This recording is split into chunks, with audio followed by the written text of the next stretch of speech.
going on, you guys? It's your boy Alex West Collects here, bringing the most in-depth action figures here on YouTube. And today we're taking that WWE Mattel Elite Greatest Hits wave, including Earthquake and Typhoon, the natural disasters.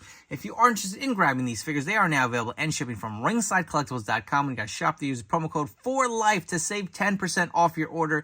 So this was a set that was originally released as a Walmart, then now forever set. I remember seeing these in stores. I actually did have Typhoon in my collection, but I opted to kind of cut them and wait for this release once it was announced. Earthquake, I wasn't too crazy about this attire. I do have the Earthquake in the blue kind of singles run gear, and that's probably my favorite one. But, you know, since they did release them, it's kind of, and my collection has evolved a little bit, I feel like it kind of makes sense to have the tag team, but they do look great. You will see they come with the tag team championship belts. For your box, you get your standard new updated packaging for 2024. You will see the images of each wrestler, as well as the nameplates here on the bottom with the Greatest Hits logo. It looks really nice and clean. I do love these nice big nameplates. It really does fill out the box on the side. Flipping all the way to the other side, also the larger images for the natural disasters. On the back, you will get the other figures in the wave, as well as a nice rib. Look at these two behemoths standing side by side. They are unstoppable. But let's crack them out of the packaging and see what they're all about. Starting us off, we are taking a look at Earthquake out of the packaging. Accessory-wise, you do get a set of interchangeable fisted hands on the figure. The only other accessory included is this WWF Tag Team Championship belt with the nice VAC gold finish to it, which we have seen plenty of times in the Mattel line. Take a look at Earthquake. I will say he looks to be a little big, and that makes me think they used the body mold that came on that Royal Rumble Elite not too long ago in the blue singlet. I believe the Walmart figure did have the smaller stature that we originally did see with Earthquake figures, but we'll compare that as we go along on this video here. But you can see the nice singlet does have Earthquake on the front with the seismic waves. Got the black and the red and the white. Looks really clean. He does have the chest hair on here as well. Take a look around the crotch area, you'll see the red going through, and he's got these big, massive legs. Also does have the pinned knees here. He does have these massive red boots to complete the look. At the back of the singlet, you just got the black and red. He does have these smaller arms on here. I feel like they look a little puny, if you ask me. I mean, I just picture Earthquake having bigger arms than what he has on this figure. Just looks a little weird, like a little misproportioned. He does have the tattoo on here, if you guys can see that. Looks like it's a tiger on there. And the head sculpt is one we've seen plenty of times before from the Mattel line, so nothing special as far as that. It is an older scale. For your Earthquake comparisons, on the right, we have the Elite 35 figure in the blue, my favorite Earthquake attire, but you will notice the size difference, right? So the Royal Rumble Earthquake figure that came out not too long ago followed this same body size, and I just feel like he looks really big. I can't remember if the Walmart figure was this size in stature. I want to say they probably used the Elite 35 body and repainted it, and I think they just plussed him up on this side to make him look a little bigger. Of course, he looked larger than life, but John Tenta was, I believe, 6'7" in real life. The closest figure I have here is The Rock from the Scorpion King from this wave. He's listed at 6'5", and you can see how much he towers over. I guess it's not that bad, so that kind of justifies it. But if you look at the Elite 35 figure, he's shorter than The Rock. So I'm going to say this figure is a tad too short, but I'm going to go on a limb and say that the new Greatest Hits Elite is also maybe a tad too big.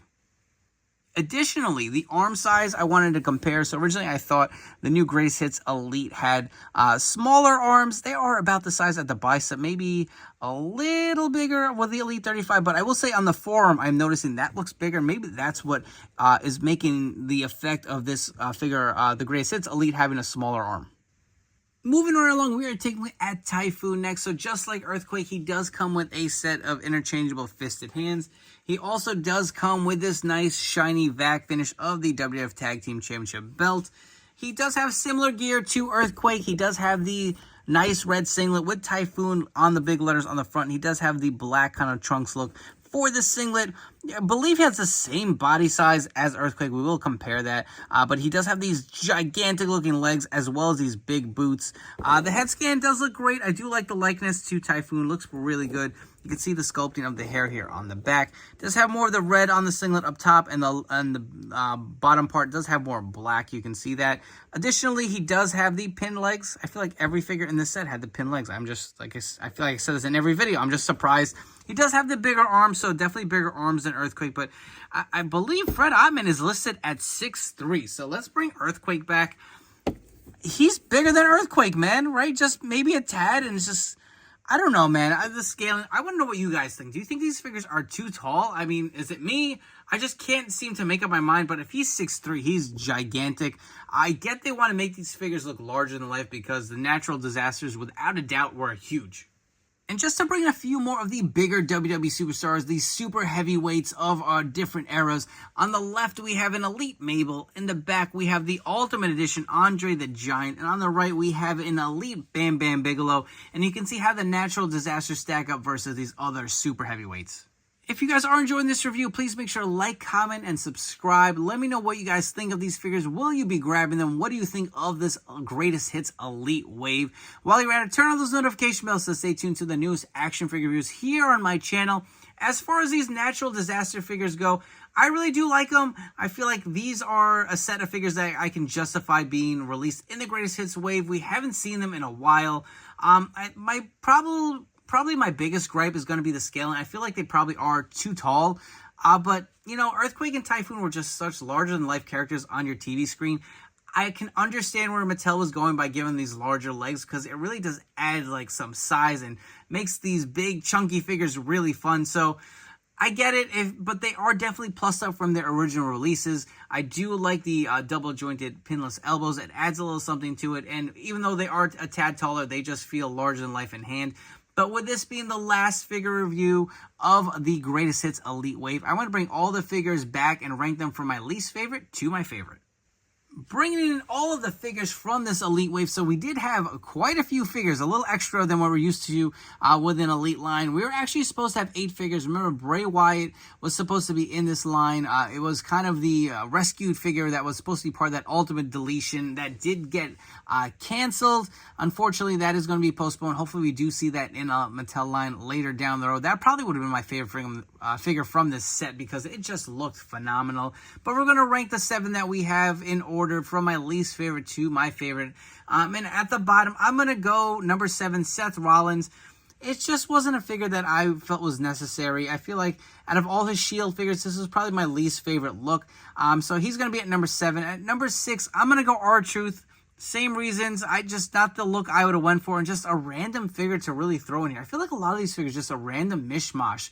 At number 5, I think I'm going to go Roddy Piper, John Nada.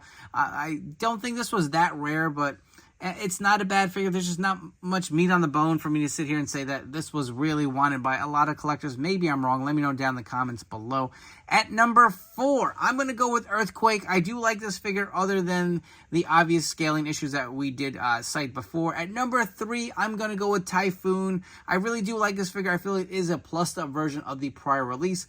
Number 2, I'm going to go with Brutus Beefcake. I really do like all the accessories he does complete. I feel like you get the most bang for your buck with this Elite, and I love this new shiny Tag Team Championship belt that is included with him. And number 1, without a doubt, in my opinion, is The Rock as the Scorpion King. This is if you're a Rock fan like myself, I feel like this is a must-have to your Mattel Rock collection. And I'll be honest, this really was an underwhelming wave. I'm not going to sit here and try to downplay it or BS you guys.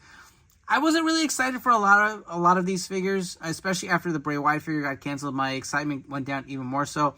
I don't think any of these are must-haves, and I feel like we have yet to really hit our stride with what the Greatest Hits Elite Wave can be. There's got to be some more rare or more highly wanted figures that they can pump out. And I get they don't want to blow their load and give you everything all at once, but this just isn't the right combination in my opinion, respectfully. I'm not trying to be, an asshole about it, in so many ways. I just feel like there are other figures that probably could fit this line that people really do want and have missed out on. Some of the earlier Elites, I could see maybe stuff from Elite 1. You have CM Punk back. I could see that going in the Greatest Hits Wave.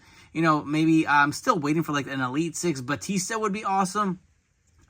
Let's go that far back because we've gotten so many new collectors with the Mattel line and how long it's been around. But if you are interested in grabbing any of these figures, they are now available and shipping from ringsidecollectibles.com. When you guys shop, use promo code 4LIFE to save 10% off your order. Follow me on Instagram and TikTok at AlexWestCollects. I will catch you all on the next video review.